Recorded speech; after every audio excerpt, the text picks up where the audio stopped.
back to the Muzzle Break podcast. I'm Josh, your host, and with me, as always, is Brian. Hello, Brian. Welcome back. 4th of July is coming up.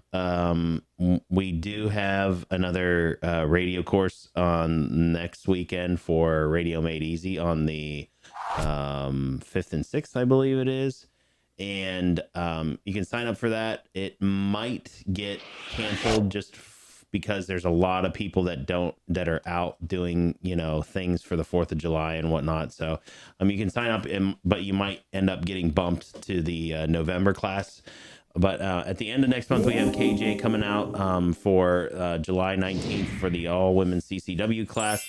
There's been a ton of interest for that. If you haven't signed up for that and you are looking at it, please go and sign up for that again. Please sign up for that class. She's worked really hard on that curriculum, and we're really excited about that. We started working on the 360 range. So we got Chris Costas coming in September, and he'll be doing a VCQB class, which I'm really excited about. That should be awesome, and it'll be a great utilization of the 360 range back there. And then also Don Edwards with Green Line Tactical, he'll be doing the Night Fighter class, and that'll probably take most of that. Will be out on the back range there too, the 360 range. So go and like and follow our new Instagram page and Facebook page, the Griffin Arms Training Academy. That's run by Sonny, who's our lead instructor. You can meet, do some of the bios of each of the instructors are on there, so you can go and meet all of us and know who's in charge of what, or what people's backgrounds are. When you do get onto our Instagram or Facebook or any of the social medias for the new Griffin Arms Training Academy, you can fill out a request form for private instruction with one of the instructors. Mainly it will be Sunny, but if you need to have somebody else do something more keyed in, we all have a little bit of different backgrounds to give you a little bit different service. So please do fill that out for a private one-on-one instruction if you want that. There's lots of people that do want that kind of stuff. So please fill that out. And when you were kind of bent out of shape about yours, why were you so bent out of shape about being like, you were like, take that off of there? And I'm like, no, I don't need to be on there. Yeah, you do. You're an instructor. What? Everyone knows he's an instructor. Yeah, but it's just to let everybody know who you You're are. An instructor? Peter's not an instructor. I told him though he had to take every class that we offered at the shop this year in order to be a range safety officer for the. Well, they're like all police officers, so it's like. But yeah, then I got guys pointing guns. I'm not that cool. You are that cool. You're that cool. You're speeding. Your son will like that. Hey, you going 25 miles over the speed limit. If Sonny listens to this, he'll be kind of torqued out of shape about it, which will make me laugh. He's done a ton of training, and he is really, really squared away. So you have the boiled down practicality of things. Yes. Like that. Well, I'm talking about Brian. I'm bragging on Brian just a little bit here. He's got the boiled down practicality. Brian is the what you're the Cliff Note version of CQB. You're the Cliff Note version. Here's the Cliff Notes. Sonny is 100% Gone with the Wind. He is the 3-book novel on. He's got all the gear. He's got all the tricks. He's definitely tricked out, and we love him for it because he's a great instructor. Like, that is the thing, is he's really good at explaining the information and getting that across to people. So I really encourage you to get on the website, take a look at that kind of stuff, and we'll be sending out more and more emails as the time goes on. We got a new guy working for us that's doing the emailing stuff, and I'm really pumped up about that. And there's lots of big things that are going to be headed down the pike very, very shortly for the shop. So welcome back. You were on vacation last week. We had Peter behind the microphone. It was a terrifying experience. I'm sorry for all that had to watch that unfold. What do you have to say about yourself, Peter, that you were in the limelight? I feel nothing. You feel nothing? Yeah. Well, okay. So, Brian, you've been gone for a week. Where were you at, buddy? The Sunshine State. The Gunshine State, huh? Yeah. Old Basically, Florida. yeah. Yeah. I mean, they don't. We went to like West Palm Beach area. Yeah. Which I'm going again in 4 or 5 days or something like that.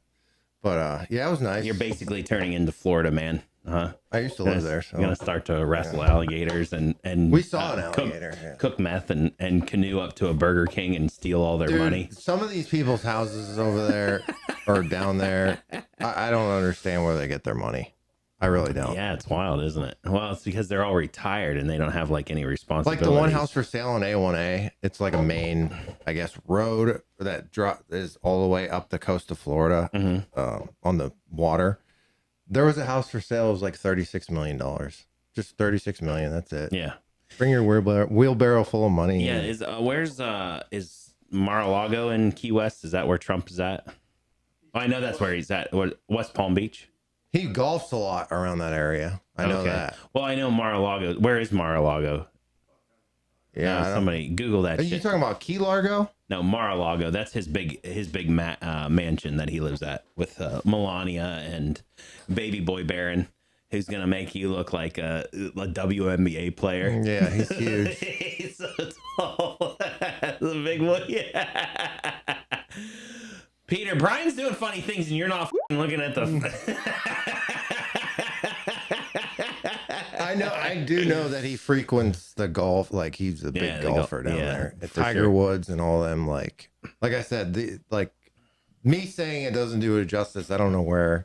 I get it. Like there's a lot of plastic surgeons and stuff that live down there, but like the money is incredible. Dude, it's unbelievable. Yeah. Like Lamborghinis, Ferraris driving around. Yeah. Like, so did you?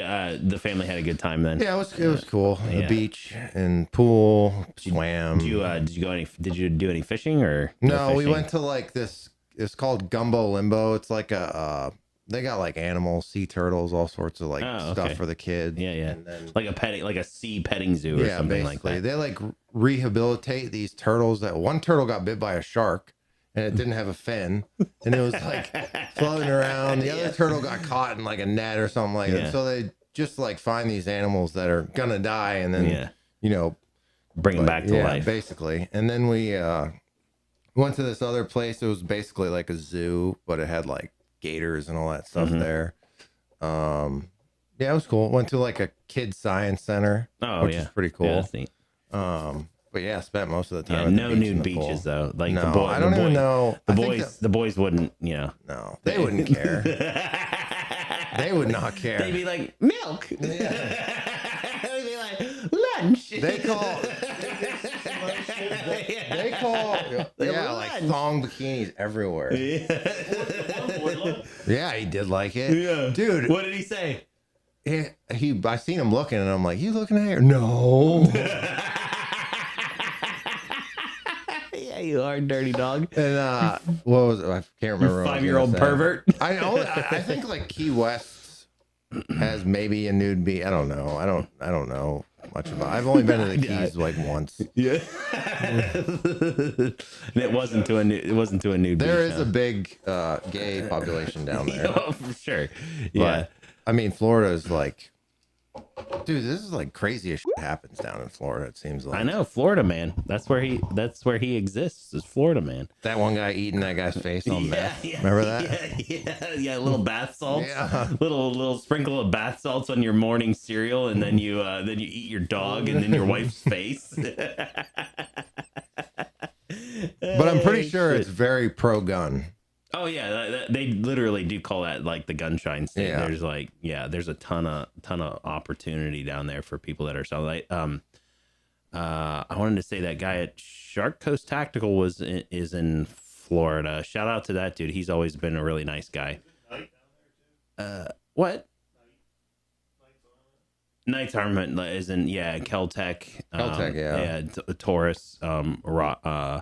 There's a bunch of other in Miami right there. Like it's like the crime syndicate of the world. Like, dude, yeah, you can like fucking watch people floating on fucking Yeti coolers and shit. Just hit the fucking land and start running. dude, and I'm not like bragging on these people, but like, they want to come here. The Hispanic people, they want to come. There's no like up here. You see, you know, Amish and white people doing all like the landscape and stuff. Down there, I mean, it's all Hispanic. Hispanic. Yeah. And dude, they're wearing long sleeves. They're wearing like masks, big hats. And they're on these roofs in like 98 degrees. They're like fucking chameleons, dude. They get stronger in the sun. They work harder in the sun. It's unbelievable. So shout out to those guys because holy shit. Yeah, 100%. Yeah, that's tough work that a lot of people don't want to do. Yeah, so what do you think about the news this week? You were kind of sending me some text messages while you were on the beach. You were all like jazzed up about the bunker busters here that we had this last week. Yeah, I mean, let's go back. It was, I'm sorry, I didn't want First, it was, you know, Israel bombing, like strategically shooting missiles at that building where all the generals were just fucking eating fucking chai tea this is great. Dates, they were eating dates and chai. Obviously, Iran, you know, there are a lot of this. Oh, for sure. Well, they've been so impoverished for so many years from all the sanctions that we've put on. I mean, you know, the Iranian government is like is terrible to its own people. I feel bad for all the people that live there. Like, if you were born in Iran, that sucks. You got the worst card in the deck. You know what I mean? So my buddy from Florida who was in my platoon, he called me and he's like, very intelligent dude. He's like, yeah, did you see the thing where Trump was like, he's like, I'm trying to negotiate with these people, but all the people that I was negotiating with are dead. Yeah, that is a factor of warfare, that's for sure. But and then you were all keyed up about the bombs that we dropped. I never even heard of those bunker buster bombs. I know that they go into the ground and then I don't know how far or whatever. You didn't get to see any of those in action in Afghanistan. No. I know that they used some of those probably over for like there. Cave Cave penetration. I don't know, like not those ones. Those ones are like the newest generation or whatever. Dude, I think I saw the thing that those dudes were on that mission for 36 hours straight. Those stealth bombers. Yeah. And they packed like fucking snacks and shit. They were just eating goldfish, bombing the fucking shit out of people. Hey, I gotta pee. Don't hit that button till I get back. Yeah, I think that they have. I don't know. So I know like the Sukhoi 25s, which is like the Russian long range bomber, kind of like that, and it's not anything like the B2, but similar roles. They actually have a toilet like in the cab that they can use. I don't know what the B2 guys do. It has a That's toilet, what it said. or do they have a mic? Oh, really? They did have a microwave. Yeah, they did. Yeah, I did read that. Oh, and then so it's like a little Winnebago up there. Yeah. Like, I don't think anybody's actually seen the inside like of a Airbnb. of death. Airbnb of death. You know what's really strange, and it was strategically, I don't know if they did it on purpose, but do you remember like opening your phone and being like, oh, these stealth bombers are flying over? Yeah, they had all they these did that on purpose. Yeah, it was the decoys. Yeah, I thought that was awesome. And then come to find out, we're gonna go and make a farmer in Kansas pants, crop dusted with a B2 bomber. And I'm assuming that whatever radar technology they have over there, which I'm sure is not very good, but didn't pick up anything. No, I know that they're that type of that type of aircraft is hard to pick up regardless, isn't it?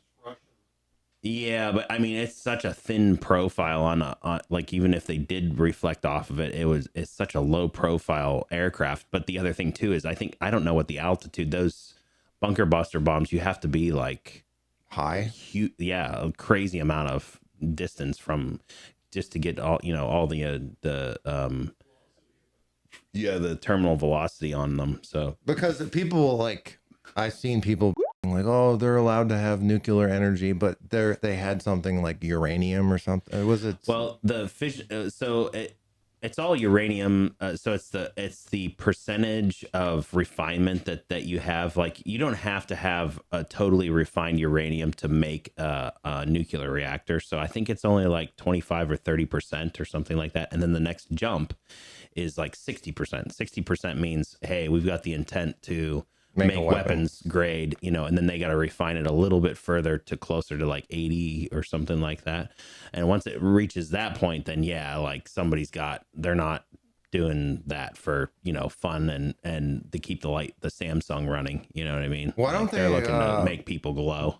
Why don't they kill that guy that looks like Jafar off of Aladdin? I'm tired of seeing him. I'm so tired of seeing that guy on my social media. I don't give a shit what he is. The Ayatollah Khomeini. Yeah. Well, that was funny because Trump was like, we know where he is and we could take him out, but we're not going to, right? Because like that would he's not only. See, the Shah of Iran, whenever he lost power, like in the 60s or whatever, and they went back into this theocracy where the religious leader is also like the president. Okay, so like it's a caliphate. There's no separation of church and state. It's a Muslim state. So it'd be like the Pope being the president as well. Correct. Yeah. And it was that way in Rome for a long time, that the Pope was the king. You know, he was the political leader. So. The Ayatollah Khomeini, he's like he's not only their religious leader, but he's their president as well. So like to take out that figure is like a big kind of destabilize, like that's a big poke in the eye. I mean, should he do it? Maybe. I don't know. He's always just running his gums, dude. Yeah. Like. Yeah, put up or shut up. These guys, like, and then they shoot those missiles, and they're like, they all just get intercepted immediately, and then the one like didn't even come close. It's like, you guys are a joke. Yeah. I mean, yeah, that's return in like kind is the process, is the policy that's the pattern after, and that came about after Storm and Norman Schwarzkopf went in Desert Storm 1 and freaking wiped out everybody. And they basically said, well, okay, we got to show some type of force so that our people doesn't, you know, they can say that we did something, you know what I mean, or whatever. So, but yeah, it's totally just what bullshit. is the Desert Storm that they like? It was like 2 weeks. Yeah, it wasn't very long. The Iraqis were like, you know what, this here. Yeah. So I mean, Schwarzkopf. Right. Yeah. Peter's a little older than us, like by a lot. Yeah, so they basically were like, he remembers. Surrender, right? Like they were done. Like yeah, 2 weeks and they were done. Schwarzkopf, I mean, he was a genius leader. You know, he basically bombed the shit out of everything. And what did you? Were you in college? Were you in college? You were in high school. Living in the greenhouse. Yeah. So you were in high school. What did you think whenever whenever you heard that? I wasn't, you know, really old enough to have like a thought or an opinion. I would think I was like 6 at that point. But what did you think whenever that went on, Peter? Come on, buddy. What do you mean? What did I think?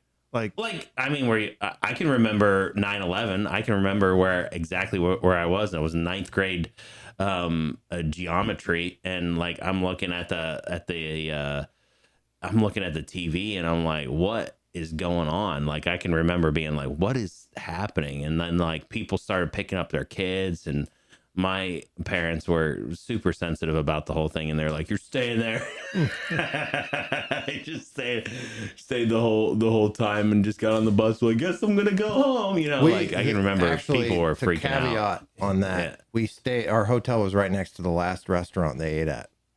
The 9/11 people, yeah, in Delray Beach, How did you find that out? Well, my dad lives there. Oh, okay, he told you. He used to go to this bar. It's called Boston's, and they would, dude, it's flaking off. They would, he got a sunburn. They would sit in the corner and they would argue about which country had the best hummus. These the hijackers, yeah. And your dad like saw them and said, "Hey, what's up?" No, he did. I'm sure he was there because he was drinking at the time. Yeah. So I'm sure he was there because they would always frequent this area of Delray and like supposedly. And I don't dig into the Muslim culture or not. Like when you're gonna martyr yourself, you can basically just do whatever you want. Yeah. So these guys would go out and drink and then correct. Yep. strip clubs and all that stuff. And the leader, which Mohammed Atta is his name, the head cheese or whatever, he would which is strange to me. Like when he learned how to fly, he was like, I just need to learn how to take off. Which essentially nobody questioned it. You know what I mean? Like back then. I mean, I can remember being as like a kid, you would go into the airport and you would just go to the gate with your parents whenever they were leaving. You know what I mean? Like there was never a culture of fear around, like when you say, hey, you're going to go fly, there's a certain level of anxiety that you have, because you know that now you got to go and deal with the TSA and it's like a place of anxiety, and you're like, did I keep a gun on me? Do I have, bullets in my bag? What is going, all this stuff. But yeah, I think that, I would have probably been like, hey, why do you only want to take off? I mean, back then you could probably take a pocket knife on the plane though. You know what I mean? Like everything was like relaxed and nobody. You could smoke on planes. Yeah. It's like, but I just thought I thought it was wild that, damn, this is where the last time of these. Did you go and eat there? I've been there a bunch. Oh, really? Yeah, I've been there a bunch. You go sit in the chair? No. Yeah. It's just weird. It's like eerie. You know what I mean? I will say that you do your wealth of knowledge of the war on terrorism is good. Like I like that you build like so much. You're really invested into that. You know what I mean? Like I would say I'm really invested in World War II, World War I, that kind of stuff. But this is like current history, and it is kind of interesting just to think that 9/11 happened 25 years ago. You know what I mean? Like it just blows my mind. But now I always wonder how long they were here for. How long? Yeah, like how long were. Because they were getting like wired money too. Like yeah. And how long did these guys, when did they embed themselves? Terror cells. Yeah, like how do you? It was probably a lot easier back then, obviously. Like there were probably not a ton of watch lists there were some, but you could stay off of them pretty easy. Yeah, it was just wild. My dad, he said that his buddy lived in the apartment complex that 3 of them lived in. Really? And the next day after, FBI was everywhere. Yeah. Too late, smart. Unfortunately, yeah, that's crazy. So, that was nuts. So, did anybody check on what happened to the big beautiful bill today? Like, did they table that for discussion? Like, I know that they. So the big thing that's going on with it, especially in the firearms community, is the fact that they're trying to deregulate the NFA stuff on suppressors, short-barreled shotguns, and rifles, which will be a huge thing for our business. As far as like we won't have to mess around with all this paperwork and fingerprints and photos and wait times and blah blah blah and all this bullshit. But if you guys are listening to this and it's still kind of languishing on Monday, make sure you call your senator's office and give them a phone call. I gave mine a phone call saying, say, hey, we really want that, the NFA stuff to be back on the docket for the big beautiful bill to be passed. I think they're trying to get it passed before Friday the 4th of this next week. So when you guys listen to this on Monday and if it's still languishing, I don't know if they're going to work through. Is Congress in session through the weekend this weekend? Do you know? He said they can't go home till it's done. No vacation. Okay, so they will be through the weekend. So if you haven't called them and it's still languishing on Monday, guys, please go and call about the big beautiful bill, and especially about the NFA short-barreled, the Short Act and the what's the Hearing Protection Act are the two articles that are in there. So yeah, that'll be a huge thing for us. So just keep your ears to and if that happens, then we're gonna next week we'll have an even more interesting episode. Even though Brian won't be here, he'll be having Nassau. I'm going to Nassau. His service. Thank you for your service, Circle Jerk. Yeah. Right. Iceberg, dude. But back to the Iran. Did they cease fire? Yeah, so they ceased fired for what? Like was it 2 hours or something like that? They put that up with, and Trump. And did you see Trump when he was before the plane? They were like, what's going on with him? There's like 2 people that have been fighting for years and they don't know what the fuck is going on. Is that what he said? Yeah. So they're still shooting at each other? Not currently. No, they're on a ceasefire. But yeah, Trump was the first U.S. president to say the F-bomb on public TV. Yeah, that's awesome. Yeah, it was awesome. I loved it. Because initially they ceased fire for like a little bit, a couple hours. Yeah. Who was the first one to? Iran touched one missile. They probably put a new guy on it. Hey, what's this button? Yeah, it's his first day because freaking Ahmed got vaporized the day before. Where's Ahmed? He's over there. He's there. He's there. He's everywhere. Here, you're in charge of this button. What does it do? Wonk. Ceasefire over. Yeah. Yeah, they bombed like the shit out of them. Do they do everything like in excess? Oh yeah. Yeah. They stomp it way into the dirt. Yeah.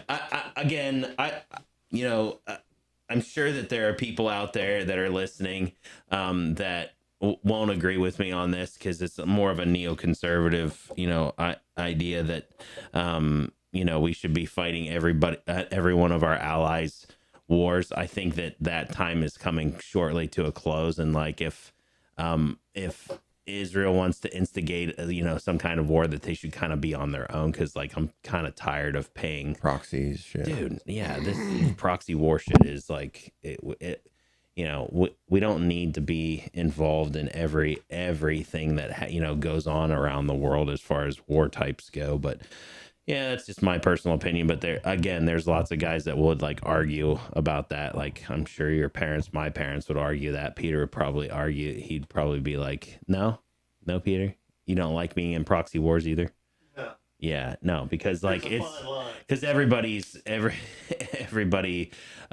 is getting taxed out the freaking yin yang, and like we're not, getting any benefit from. I feel like it's like stuff. A small dude going out to a bar with his bigger friend and being like, "Oh, I'm gonna pick this fight because I have this big guy with me who's gonna protect exactly." Me. And once you have that friend that is like, he will do that all the time until you just say, "Hey, like, cut that out, dude. Like, I'm not here to fight your battles. You're a big, strong boy. If you decide that that's what you want to do." But yeah, so I appreciate you guys all like coming in and watching this every week. And we have a pretty steady group of guys, and we get 2 or 3 more subscribers every week, which is kind of cool. It's we've been doing this now for probably 4 or 5 months now. Yeah, 4 or 5 months. I always enjoy it. To go to dinner. I know we'll cut this a little bit you to Burger short. King. Yeah. We'll cut this a little bit short because Peter's got to go. So, this is the Smith & Wesson Bodyguard. This has been one of our best sellers for a couple of months now, and it really is a great little pistol. It fits in your pocket. It's definitely for everybody talks about having the biggest gun that you can, and I agree with that. I think that's a really neat thing. But if your profession or if your body type doesn't allow or accommodate a bigger gun, because sometimes that just happens, like especially with me, like on the farm, having to crawl underneath things, dude, try to lay on your back and have a pistol on your side and try to change the oil on something. It sucks, right? So like something like this is a great alternative that you can just fit in your pocket, or if you're a smaller frame person, this would be a great thing for you to carry. It does have a safety, not a big fan. It is ambidextrous in that, and then it's ambidextrous in the mag release too. You can swap that around. Again, not a big fan of the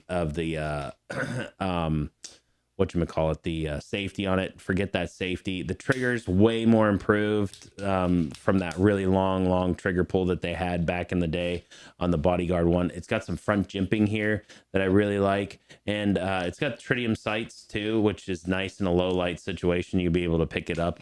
But the best thing is that this is a 1.5 magazine. It's 10 rounds, and I think it comes with a 12 round magazine as well. But even in my hands, and I have fairly. I have extra large hands. I don't have like XX large, like old freaking Mongo over here. But even in my hands, it feels like a really good, a really good purchase and whatnot. So they're popular. They're really popular. Like I said, it's been one of our better selling guns for the last couple of months, and like it feels good.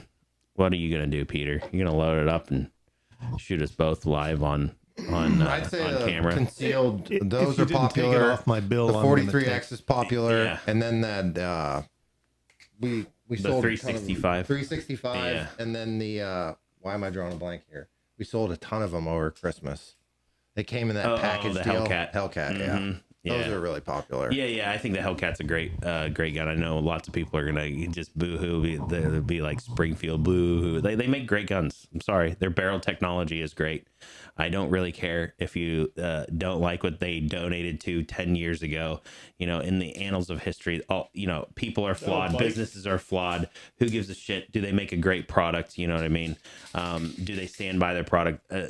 Springfield has always done a great job with all of that stuff. So, Peter, are you breaking stuff over there? Please don't. Please stop. Is that your Stanley? Yeah. What do you got in there? Water. Yeah. What is it? Lemonade and water. Lily, smell that. Make sure that it's probably freaking highball whiskey in there. I don't drink hard alcohol. Peter, I don't drink it at all. If you do drink hard liquor, what is it? If you do, I like whiskey. I'm not a hard liquor person either. But if you do, what do you drink? Johnny Walker Red. So you're a whiskey person. Scotch. Not all Scotch. That one in particular is good. Some of them. Somebody gave me an expensive one. It was like fuel. I mean, I don't. Yeah, it wasn't good. Shout out to a local business, Lynchwood's Distillery. They make some great stuff. The Reeser family, they've been making corn liquor for a long time, and now that the prohibition's done here in Pennsylvania from people making spirits, they've got their license. And go check them out online and go buy their product. They're really good people, and they make some really good product. They make something called 13 knots though that you could run your freaking car on. It is 100. How much is it? It's like 9. Yeah, 100. It's 90. It's 90 proof. 90 proof. You Peter, smell it. Wake up blind. If you're gonna take a shot, back in the day, what would you shoot? Yeah. When you were into liquor, were you ever into liquor, Peter? No, not really. But I mean, I've done shots. There used to be whiskey. It was called Fighting Cock. It was pretty good. What about like Fireball? No, I'm not a big fan of Fireball. Irish car bombs. No, Lily likes Fireball. So if anybody's listening, Fireball. So if anybody's listening, you can send Fireball down to the shop for my wife. That's her favorite. It's not really. It's the malt. Is that a malt liquor? It's not really a liquor, right? Jaeger. It's in between. It's a low. They have a Pennsylvania car bomb. What's that? I think it's Yingling instead of Guinness. Oh, like their porter, their black porter. Yeah, that's good. That's beers. Yeah, black and tan. But the Yingling is one of my favorite. I like beer. You ever had a mini beer, Peter? Yeah, at like a Japanese steakhouse. Yeah. Oh, how's the Japanese steakhouse coming along up in Meadville? It has a sign up. Is it open? Yamato. Is it up? Is it No, going? no. All right, we're gonna go there. Is it the same one that's in Ohio, Yamato's? No, this I don't know. I don't think There's the so. Yamatos in. I saw them just carrying a bunch of like crates of animals in. Yeah. It smells like a pet store. I thought they were opening like a PetSmart or something. Oh shoot! Yeah, that's where Peter's one daughter. She works at the PetSmart, and I told her one day that's what, if she didn't meet her quota of selling pets, that's where they send the cats and stuff. They had to euthanize them, and take them to. That's before she met you. She goes, "Who was that guy?" What type of dog do you have? The one that you really like. I like them all. The one that I'm having trouble with, it's a rough collie. Yeah. Yeah. That's like Yeah, filet. Lassie. filet mignon of the Japanese. Yeah, it tastes real good. But yeah, the sign's up, and I mean, it used to be Yummy Asia. Yeah. Dude. When you walk in there, like, girl comes out, you know, what you want? And like, there's always a little kid there doing his homework, and like, always, dude. Did you do the Wayne's World thing where you said, I want the chicken and the cream of I always called cream first. of some young guy. Yeah. I always called first, but I mean, they got like a couple more. The buffet, they got 2 buffets, and then the real good Asian one's the Yin's Garden up by Tractor Supply. Oh, I've not been there. It's good. Lily's a connoisseur of Chinese food. You like Chinese? She loves Chinese. Where? It is expensive, but it is good. Yeah. It's the good. one in Mercer is probably the best. Yeah, that one's really good. And he's always the Massachusetts Chinese, though, I will argue with anybody, is 100%. But this is dog water shit compared to the up there. I don't know what it is. They're just, I don't know if they're just completely illegals or what. They're just it's so much better. The Iron Chefs live up there. Yeah, it's really good. And the thing of it is, I don't even think those people eat that stuff over there. No, it's totally Americanized. Yeah. All this stuff is totally American. It's like Taco Bell. You know what I mean? It's totally Americanized. But yeah, they make something and we do it better. Yeah. That's what America's about. But genuinely genuinely that's the thing though. Like, when you come to America, you can bring your culture here. You just have to assimilate it to the rest of us, and we're gonna make it. We're gonna try to make it better. You know, I think that's the great, beautiful thing about Moe's, Chipotle. Yeah. I mean, look at all. And by the way, the Stanley Cup thing. I was driving back from Fort Lauderdale, and I got caught in the parade. Oh. Traffic. It was terrible. Wait, did they play the Stanley Cup? Yeah, the Panthers won. Oh, see, Florida Panthers. Your boy played for him too. Yeah, he scored what, 5 goals? Yeah. Did you see him get shit faced? They had to drag him out of a They had a bar. $500,000 bar tab. How much? 500,000. $500,000. Look it up. Yeah, it's club. I believe you. At Club 11 in Miami, $500,000. The club paid for it though. Really? Yeah. That's nuts. Yeah, that's nuts. Yeah, I think this is it. Are we done? We're good? All right. Well, thanks for watching, and we'll see you back next week. See ya.